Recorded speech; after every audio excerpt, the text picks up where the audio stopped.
a time where you remember, whether it be a crossing over, a reading, or a cycle? I know you don't remember them, but is there one that stands out for you, or has there been one that someone has brought up with you, which perhaps made you feel good about, you know, helping them and believing in everything that you do?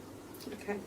I'd have to say when I do a suicide crossover, because 95% of the time they don't leave a note, and obviously, you know, the people that are left behind, they have a massive, like, you know, string of guilt, you know, oh my God, why didn't I see the signs? Why didn't I do something? Why didn't I this? Why didn't I that?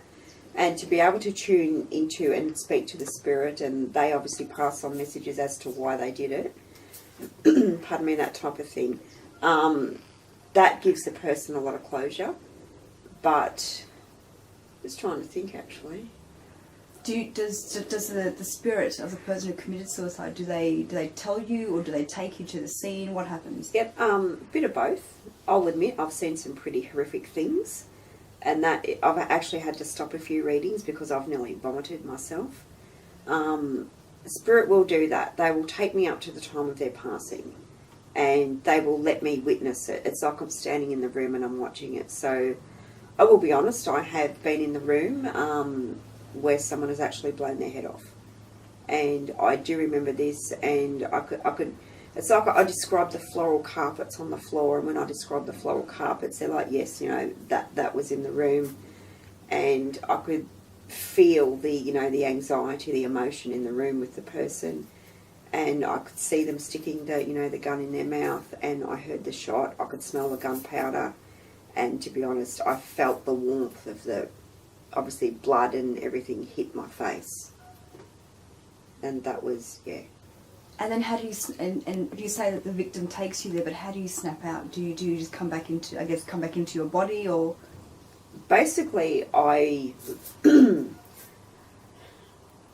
say to the spirit, I don't need to see all that, if you know what I mean. But again, you look at it in the sense that they're obviously trusting me and respecting me enough to show me that, if that makes sense. And when I do tune in, I've got no idea what I'm saying. So I'll always warn someone that, you know, whatever comes out, comes out. I am always open and honest. I can swear in my readings as well. If a spirit swears, I'll swear. If they talk like that or act like that, I will, you know, I'll move like that and I'll talk like that. Same deal. So basically, it's like they almost step into me and I become them. I'm just a microphone. How does your family cope with what you do? Okay, this was a big thing. I remember actually telling Mum, and I remember it was Mum's birthday. We all went out for tea, and oh my God, how do I do this? Do you know? And the biggest thing was telling my husband, and he's very skeptic. He's scared of it, so he has nothing to do with this line of what I do. That's my job. That's what I do, if you know what I mean. I try not to bring it home with me. So, yeah, with Mum, I just remember I waited for Dad to go out and have a smoke. And I said, Mum, do you watch the show Medium? And she said, yeah, why? And I said, well, I'm like her. And she's like, what do you mean? And I said, well, Mum, I actually see dead people and I can talk to them. And I could see the look on her face, and I think she just rolled her eyes. And she, whatever you do, don't tell your father, if you know what I mean, because she didn't want him mocking me or whatever. But I do remember when I first started, I was actually selling readings on eBay, and I used to sell a few other things as well. And I get a phone call one morning from Mum. She goes, did you tell your father what you did? And I'm like, no. And she said, oh, okay. He's just looked at your eBay and come out and said to Mum, you know, do you know Donna does readings? And she said she just bobbed it off. So, and he was actually fine with it. He ended up being one of my I used to call him my #1 fan. You know, whenever I was on the radio or newspapers, he'd cut out the clippings, he'd listen to me on the radio, and I actually learnt before he passed that he had the gift as well. And that was because I actually went to their house one day and I said, Dad, he said, yeah. I said, you've got an old man in your kitchen. And he goes, yeah, I know. He goes, don't you get rid of him, he's me mate. And I'm like, really? And I started talking to him and he started opening up, but then he started closing back down again as well. So I thought, okay, I'll just leave it there. So it does run in the family. It comes from Dad's mum, which I learnt when I started to open up.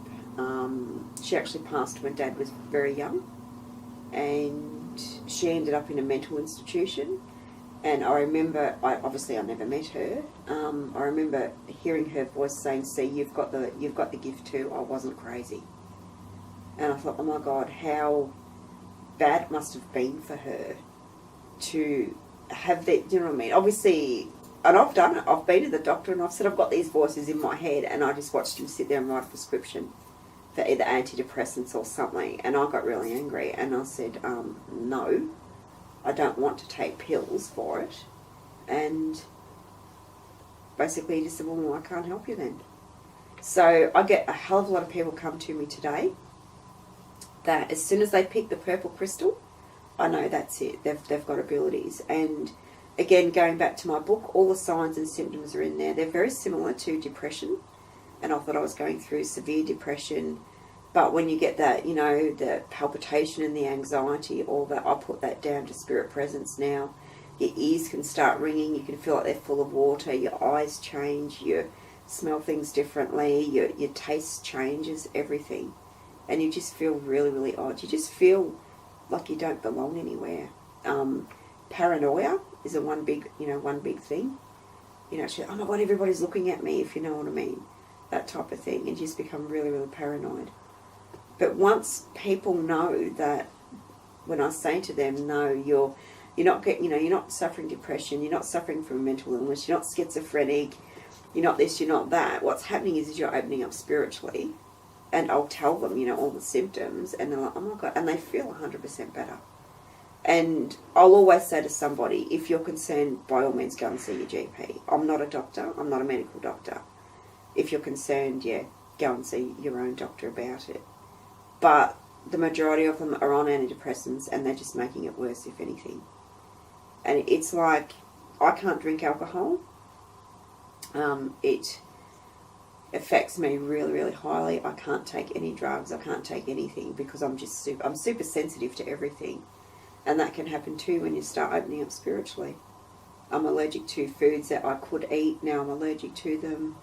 Basically, I'm allergic to everything, if you know what I mean. So I've just got to learn to deal with that. And a lot of people are going through the same thing. It's like more and more men as well are starting to open up to it.